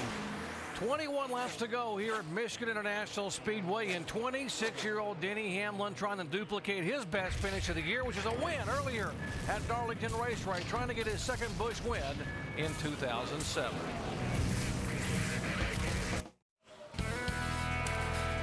One of the favorite events this time of year is the Woodward Dream Cruise. You get to go down and watch some of the vintage cars go by and enjoy some great memories about some great street rods here just outside the Irish Hills of Michigan. From street rods to NASCARs, high-performance stock cars, this area has it all here in August at Michigan International Speedway. Coverage from high atop MIS, courtesy of our good friends at Goodyear, the official tire of NASCAR, helping NASCAR drivers get to the finish line for the past 25 years. And one guy who's on a dream cruise right now is Denny Hamlin, the 26-year-old driver trying to get his second win of the year in the 20 car for Joe Gibbs Racing. He has worked every single line of the racetrack out there, guys. He's been on the bottom, the middle, the top, and I believe he's finally figured out where his car is very fastest on the racetrack. And he has worked that top side perfectly throughout the day, and he's dead on top of that track again now, building a lot of momentum. And he's finally figured out where his car is the quickest on the track. Let's show you the choices where Kenseth and the 20 car have been able to make these passes work here on this wide racetrack. You take a look at Matt Kenseth. He's in that dirty air again, trying to get that draft. And he's went to the bottom of the racetrack, getting into clean air. It's worked for him a little bit throughout the race. Let's take a look at the 20 car, Denny Hamlin. Now he's in the front. He's got the clean air. He is about to get in the corner now. You see him work the top side of Matt Kenseth, on the top side. And every single time he gets to the top of the racetrack, his car performs better up there. You see all that momentum. He's like a rocket going around the outside of the 17 of Matt Kenseth. And guys, throughout the day, that's been his best groove. He tried to bottom a little bit. He's went to the top. He's toyed with it throughout the day. And now he's went to the top and stuck there. And his lap times have been incredible. He's just been running away from Matt Kenseth lap after lap by doing that. The differential now is 4.2 seconds. That's between first, that's Hamlin, as you mentioned, Rusty, and Matt Kenseth. And Andy, it all started with that 2.5 seconds they lost on pit road with a lug nut on the right front tire. You couldn't hardly get these cars apart. They were just like glued together until they made that pit stop. We saw Matt, he made a really good move down on pit road to pass Denny to get down to the pit road, but then they had that little problem. And it was just, like you say, it wasn't a big deal, but just a little hiccup in the pits and cost some distance on the racetrack. Andy, you know, they were in the draft pretty well much of the race and staying bumper to bumper. In the draft, that dirty air really kept them bumper to bumper. One guy would outrun each other in the corners and back and forth. But once they got separated because that right front lug nut problem, they couldn't use that draft to catch back up. And now each one of them is a single car out here by himself. And they have to fend herself off now with no drafting help. And now they're all having to work all this lap traffic. Like you said, they could use that vacuum of that dirty air behind that car when they were racing each other, but now they don't have that. They don't have that to work with. Battle for 11th position. Brad Keselowski trying to duplicate his top 10 finish at O'Reilly Raceway Park. Last time he was in the 88 car, trying to hold off one of the better veterans, one of the Nextel Cup veterans, the 2 car of Clint Boyer. It's another Childress car that's been strong this year and won some races. Guys, there's only 15 cars in lead lap right now. Denny Hamlin is just running a blistering pace, and so is Matt Kenseth and Kevin Harvick. Those guys have been running fastest throughout the day, but on a green flag, well, this is only a 125-lap race, guys. Tune in for tomorrow when it's a lot longer. And there's only 15 on the lead lap right now, Jerry. That's what happens when you don't get any cautions. You got one guy that's better than the rest. And we talked about it from the beginning of the show, how this was a green flag type racetrack where you get a lot of runs like this. These guys are proving it right here. Good day for the Roush Fenway cars here in Michigan. Of course, Jack Roush's headquarters not far away, and of course the manufacturer is not far away, Ford Motor Company. You have a call to this car. Talking about Fords and Jack Roush, Jamie McMurray. Jamie McMurray's up to 13th place right now. He started dead last. He had a problem and worked himself from the back of the pack clear to the front. And Roush's Busch cars are absolutely, without a doubt, great cars. You see Kenseth up in the front running second right now. Jamie charging up there. He's currently in 13th, but he's running speeds quick enough to have a better finish than that when it's all said and done. This is a good race right here between the 88 car, Brad Keselowski, and this 2 car, Clint Boyer. Boy, they are really going at it right here. You know, Brad can hang on the top of the racetrack, Andy. These Busch Grand National motors get so much more momentum working that top side of the track. Take a look at Tadbo down on the bottom. Ooh, right in the side of Menard there. We heard earlier maybe that the 15 car Paul Menard had broken a header, and that's one of the pipes that goes right to the engine. That can hurt the power, so it makes the motor really sound weird to the driver, but it does hurt the power some. Now, you're talking probably about 10, 15 horsepower you're going to lose with the broken exhaust pipe, a header they call it. but he's on the top of the track now, keeping that thing wound up because he can drive in the corner deeper now because he doesn't have as much horsepower. So instead of carrying close to 200 miles per hour, he's probably carrying about 190, but he's staying in the throttle longer. And as you can see, that last lap, that worked for him by working at the top of the track. Yeah, that's what I'm going to tell him. I'm going to say it's 9 laps to go. I'm going to say just make up for it. Drive it harder. Drive it hard. Dave, you got more? Well, here's part of the issue for Todd right now, Rusty. He thinks he may have worn out that right front tire. Now, would that slow you down a little bit from pushing it too hard at the end? Well, I'd say it slowed me down a lot because right here in Michigan, Dave, you want a lot of grip. And he's working the bottom of the racetrack like he's trying to get some more grip. If he's got a tire that's worn out on the right front, you don't want to use the top because if you start sliding, there's no more room to slide. The next thing that's going to happen, you're going to hit the wall. So Todd's been working the bottom. Menard's working the top because of that horsepower loss. So these two are really battling out right now with 8 laps to go. And this is the only car we heard that Todd Bodine has in this team, so they don't want to tear it up. They've got a good top 10 spot here. They don't need to really make a mistake here and tear this car up. Todd Bodine has a great history at this racetrack. He won the very first NASCAR Busch Series race run here in 1992 when Jeff Gordon sat on the pole, so he had to outrun Gordon in 2 others that day. So he understands this racetrack, but is trying to get it done here in the final 8 laps. Looking at the speeds on the board, this 29 car right now is running the fastest laps. The only problem is he's got a lot of distance between him and Denny Hamlin up in the lead, but he is running 6, and his car is the best it's been all day. You know, if he come in with a goal. His goal is to win the race, obviously, Jerry, but his second goal is to get in the lead in that owner's point standings. And from what's looking right now, it looks like he's going to pass Carl Edwards today and move into the lead for Richard Childress Racing in his owner's point standings. And Carl Edwards just moved into the top 30. He's 29th on the racetrack. And just 7 laps to go. Not likely he's going to gain many more spots. So this is probably going to be a swing in the owner's championship. Again, there's a driver's points title, which Carl Edwards holds a fairly commanding lead. Then there's an owner's championship, and it was a 41-point differential between Roush Fenway for Edwards and Childress for the 29 car. And apparently, if the finish holds right now, the 29 car gets a top 6 finish, that will change, and the RCR guys will go atop the owner's standings. Because right now, Mark Martin in the 5 car, he's got that car driving really good, handling well, but he's just too far back from the leaders right now to get the job done. Looks like he might be able to get the 16 car of Biffle. That's what I was going to say. It's not too late to get this next spot. And you know Mark Martin, he is going to race for every single spot till the checkered flag falls. He is still looking. He's just looking at the back bumper of the 16, trying to get him. Well, he ended that last lap. Greg Biffle ran a 41.46, and Mark Martin ran a 41.27. So he's picking him up 2/10 a lap. And with 6 to go, he's got enough time to catch him. Yeah, these are former teammates that really like to race hard. Both of them race extremely hard. We're talking about Mark Martin. I can't remember ever seeing Mark Martin really out of the top 5 in a Busch race. 7 top 5 finishes for Mark Martin in 9 starts here. He is always in the top 5 at Michigan, and twice he's won this race. Here he goes. He's looking at that back bumper, that 16. He's wanting to get this spot. Now I want to take a look at him as he comes down the back straightaway like we're watching now, getting into turn 3, because that's a big momentum corner. And if Mark's going to make the pass, if he can make that thing stick in the bottom, he can probably clear him up off of turn 4 if he gets enough run on him. Now Biffle goes down and sees this move and blocks him off. And he takes his aerodynamics away from him, so Mark's car starts losing the front end. Yeah, you see him almost catch the wall right there. Just like you said, Rusty, he got into that slipstream of that 16, lost that downforce, and that car just slid all the way up the racetrack, almost tagged the wall. A lot of times the spotters will do a good job telling you what he's doing out there, what he's doing, and if he's going high or low. Now the driver can actually see that, but these spotters are talking back to their crew chiefs. Dave? About 10 laps ago, Mark asked if he was good on fuel. The radio communication back was, "You are fine." Mark said, "All right, I'll go get him." And he's made up about 25 car lengths on Greg Biffle. Well, he's caught him, but he's just not able to get quite past him or even beside of him. It's one thing to catch him. It's another thing to pass Greg Biffle. Mark Martin's got 3 laps to get it done.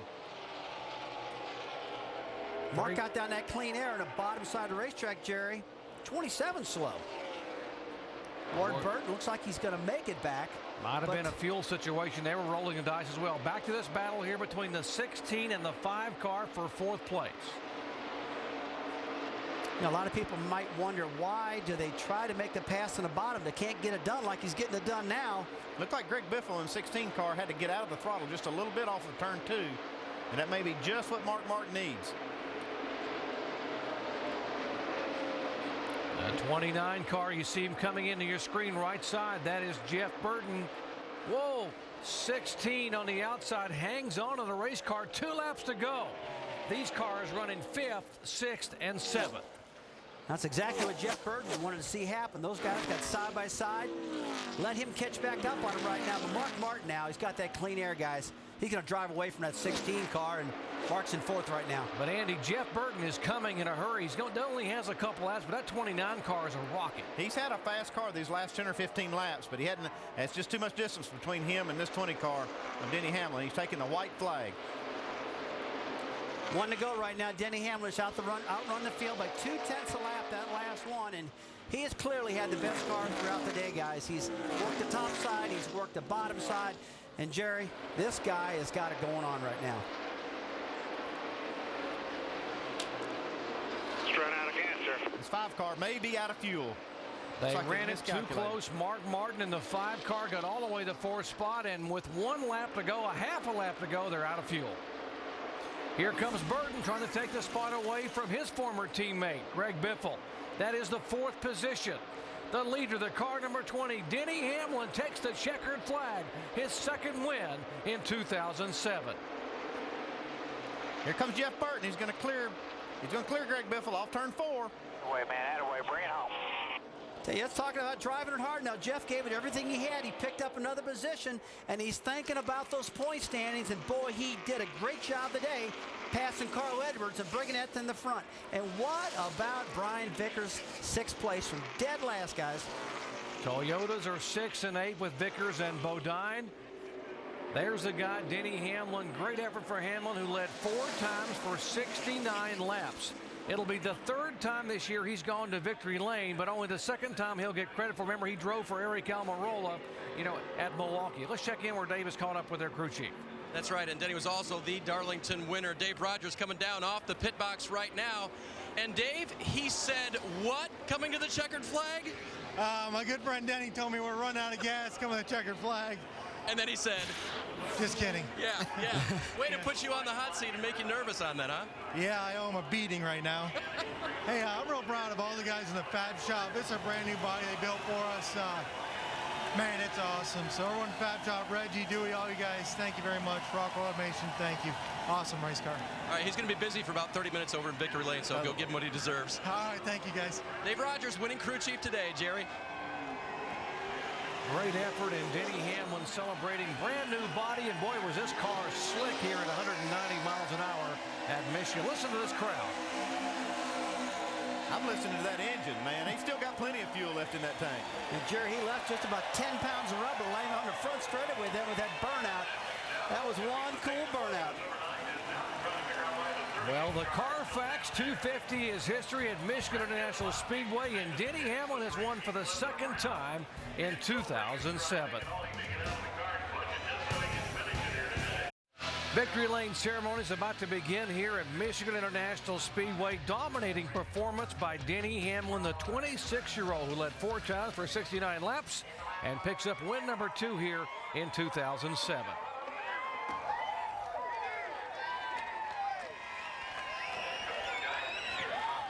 Let's go down to victory lane and Jamie Little.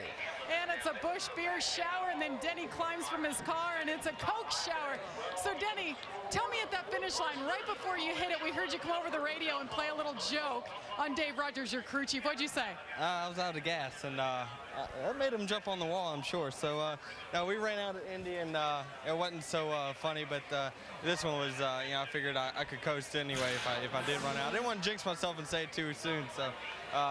man, I got to give congrats to Dave Rogers on preparing this race car. He did such a great job. And, man, I just got to thank everyone at Rockwell Automation, Chevrolet, Spectrum, Joe Gibbs Racing, Coca-Cola, Wiley X, everyone that helped support this program. And couldn't be prouder to drive for these guys. This is your 2nd official win this season. But, Denny, yesterday in practice you went out, you pancaked it in the wall. The guys went to work. They repaired the car. And I think I heard some of them saying, I think Denny needs to do that more often because I think our car was faster. Do you think that was the case? I tell you, but, I definitely didn't want to give these guys any more work than what they had to. But, man, I can't say enough for those guys to put this car back in one piece the way it was, and even better than what it started. So everyone at the Fab Shop doing a good job.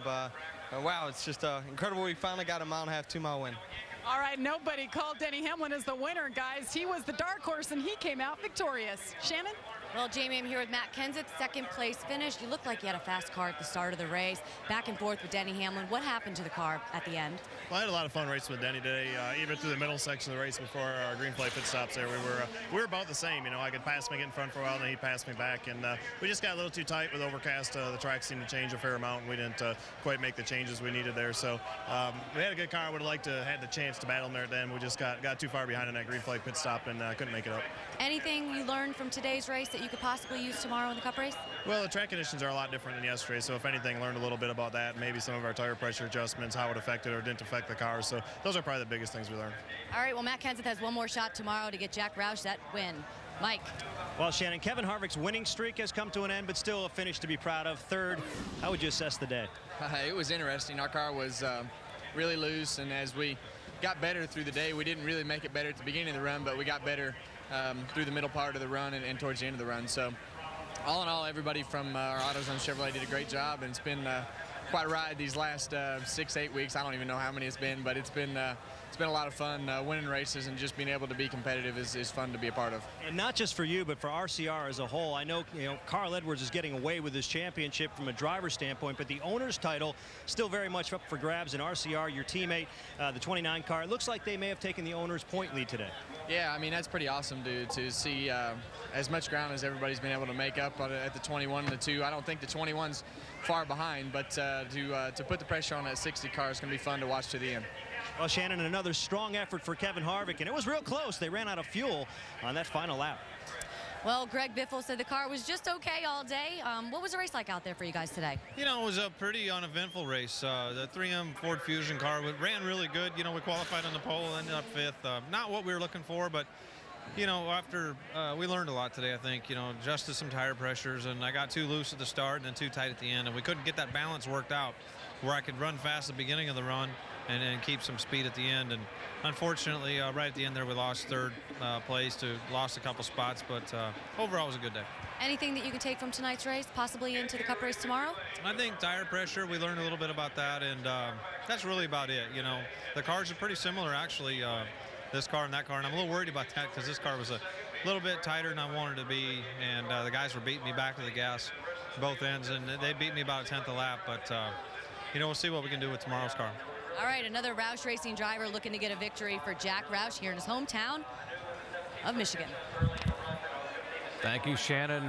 Denny Hamlin joked on the last lap with his crew chief about possibly running out of gas. He was just playing a joke, well, because he had plenty of gas. But our crowning moment was a driver who did indeed run out of fuel. But he would not give up. He was coasting and coasting. Here comes... Yeah, Brad, I think they're all cheering for you. Brad Keselowski, and they just kept waving the flag. Kevin Moss waves the checker flag, and Brad does indeed finish 13th. Jamie? And Brad Keselowski down here, we tracked him down. He was laughing. How about that ovation? Everybody on their feet screaming for the local boy, Brad. That's pretty cool. Just to come to Michigan, get to race with my hometown family and friends here, and just having a great time with that. And came really close to get us in another top 10, if not a little better than that. And just really proud of everyone on the Navy car, and hopefully we'll get some more strong runs like this. You were top 8 there for a while. Did you know you were that close on fuel at that moment? Yeah, they were telling at me, you know, save gas as much as you can, and I was doing everything I could. Gave up a couple spots trying to do it. It just ran out coming across for the white. Glad we made it back. You know, that's cool. Just really proud of everyone on the team. Big day for the Keselowski family. Your brother made the race. Your dad was crew chiefing for him. So what's next for you, Brad? How long are we going to see you in this 88 ride? Well, I'm not entirely sure. It looks like for the rest of the year, but we're still working on all that, and just glad to be a part of it and looking for more strong runs like this. And if the race would have felt a little different, I think we might have had a shot at top 5, but really happy for everyone on the team, and glad to be representing the Navy. Great run today for Brad Keselowski, obviously, guys, the local favorite. Great effort to finish for the 3rd generation Keselowski. Denny Hamlin picks up his 4th career win, his 2nd of 2007. He spanked him on the racetrack, and then when it was over, he lit him up at the start-finish line. More coverage from Michigan in just a moment.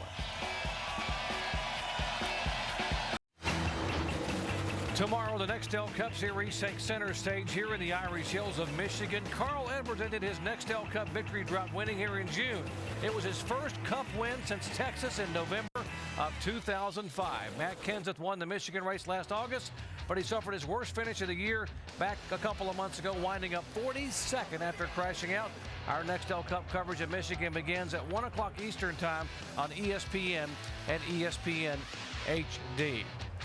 Great NASCAR Busch Series action today, and what an impressive performance by Denny Hamlin, who had a very good car, but he and Kenseth were just about even for much of probably two-thirds of this race. They did. They had a big battle going on right till they made their last pit stop under green, and they even battled all the way down to pit road, the entrance of pit road, and they had a little problem in the pits with the 17, which cost him just a little bit of time, but then it looked like Matt Kenseth's car just wasn't quite as good as Denny Hamlin's, and Denny just drove away.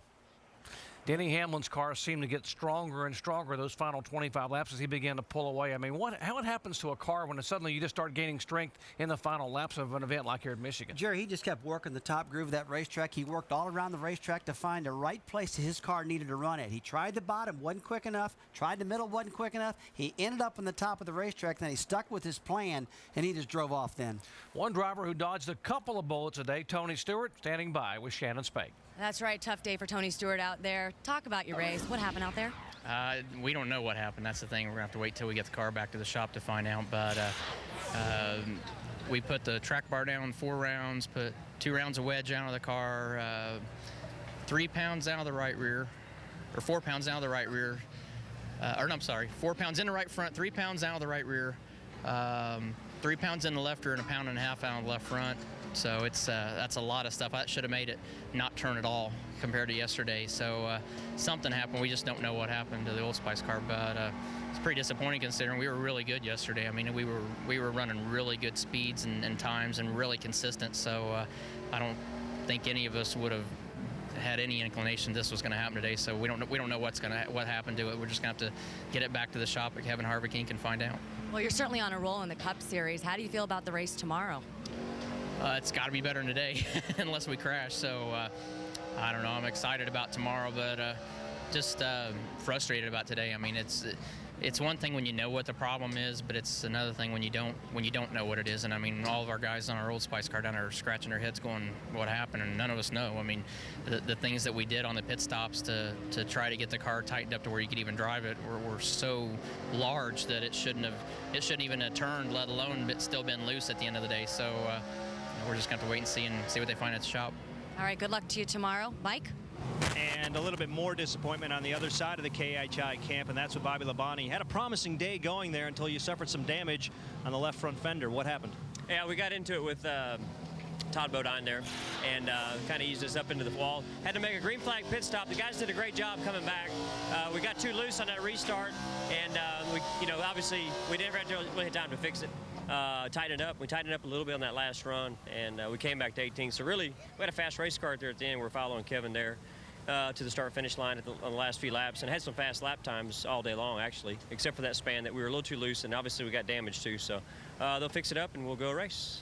Over the years, you've described this racetrack as one of the favorite places to go for you. Based upon what you saw today, what you learned about the racetrack, what are you taking to Sunday? I can't wait. I believe it's going to be a good day for us. Our Cheerios Betty Crocker Dodge has been pretty good all weekend. We qualified 4th, and wasn't quite as good today in a little bit of the sun, but I don't think it's going to have a sun tomorrow. So hopefully it'll be good in the clouds.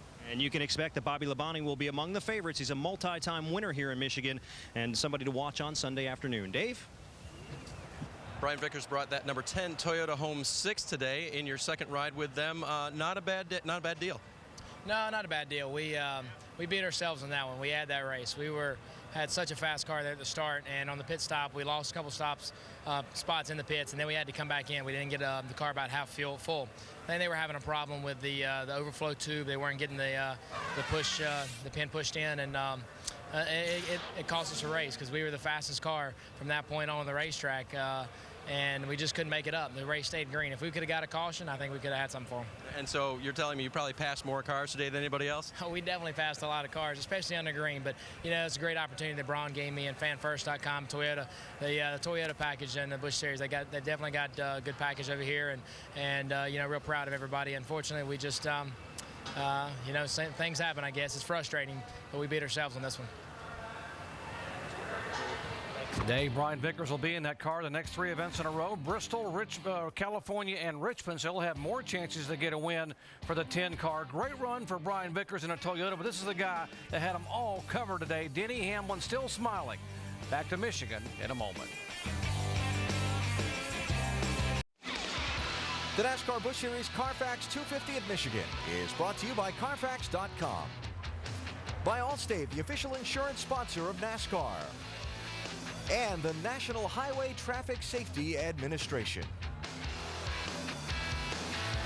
Denny Hamlin, the winner today. We have heard from 7 of the top 8 finishers. The remainder of that group is with Dave Burns. Paul Menard came home 7th today. Paul, talk about racing here at Michigan in the Busch Series. You haven't done it much this year, but then today, the stacked field, just how tough it was out there. Yeah, I mean, it's a lot of fun.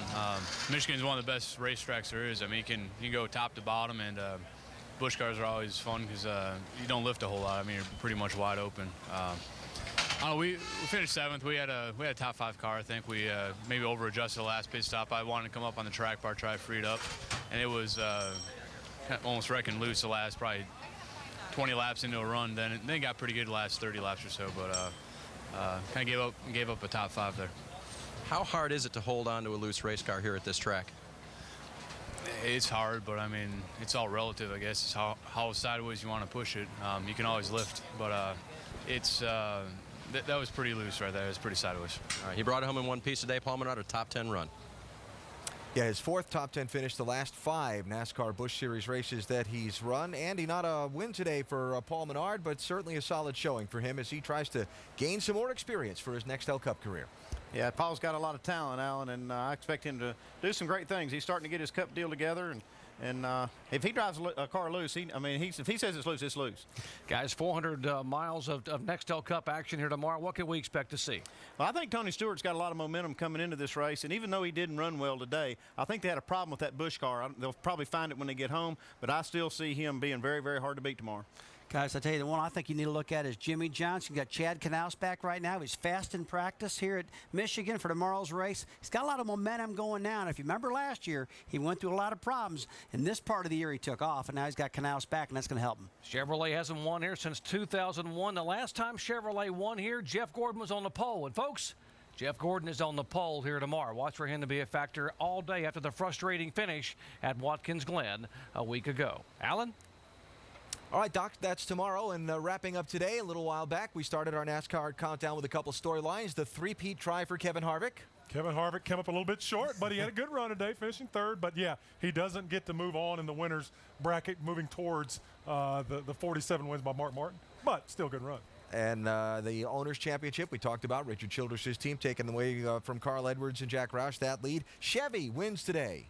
I'll tell you what, and that was a big flip in the points. We thought that could possibly happen. Carl Edwards goes backwards in the points, so they get a good win. It's getting interesting each week. And Chevy kept Toyota off the board in Detroit, kind of a big thing. Coming up next, the Toyo Tires NHRA Nationals qualifying here on ESPN2.